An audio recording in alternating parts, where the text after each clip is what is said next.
நம்ம வீட்டுக்கும் பக்கத்து வீட்டில் கிட்டத்தட்ட ரொம்ப நீண்ட நாட்களாகவே ஒரு வீட்டில் 10க்கு 10 தான் இருக்கும் இடம்.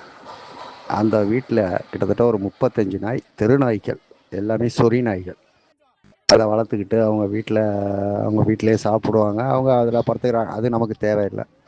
பப்ளிக்கில் சொறி நாயை விட்டு கவுச்சி கவுச்சினா கொஞ்சம் நஞ்சம் கவுச்சியில் அந்த வீட்டை தாண்டும் போதே அந்த அளவுக்கு நாரும். அந்த வீட்டுக்கு பக்கத்து வீடு என் வீடு.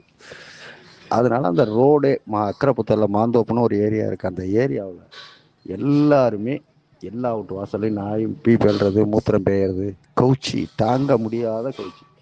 இது சம்மந்தமாக பல முறை நகராட்சியில் மனு கொடுத்தும் கேட்கல. போலீஸ் ஸ்டேஷனில் கம்ப்ளைண்ட் கொடுத்தோம், ஏன்னா அப்படின்ட்டு கேட்கல.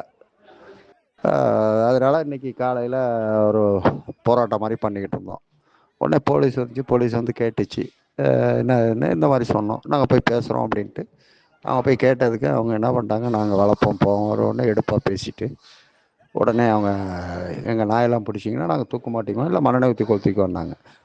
அப்போ ஒருத்தர் செய்கிறதுக்காண்டி நீங்கள் பயந்துக்கிட்டு வந்தீங்கன்னா நாங்கள் எல்லாரும் செஞ்சுக்கிறோன்னு டக்குன்னு மண்ணெண்ணெய் ஊற்றிக்காச்சு. அவ்வளோதான், அதான் நடந்தது. உடனே சேர்மேன், ஆணையர் எல்லாருமே வந்திருந்தாங்க. அவங்க டைம் கொடுத்துருக்காங்க, என்ன ஏதுன்னு பார்க்கலாம். அந்த அளவுக்கு, அதாவது அந்த வீட்டில் வளர்க்கக்கூடிய நாயே இல்லை அது. அந்த மாதிரி ஒரு நாய். எல்லாமே சொறி பிடிச்சி புண்ணாகி ரொம்ப சீக்கு, அந்த தெருவுக்கே இன்ஃபெக்ஷன் ஆகிற அளவுக்கு இருக்குது. அவ்வளோதான்.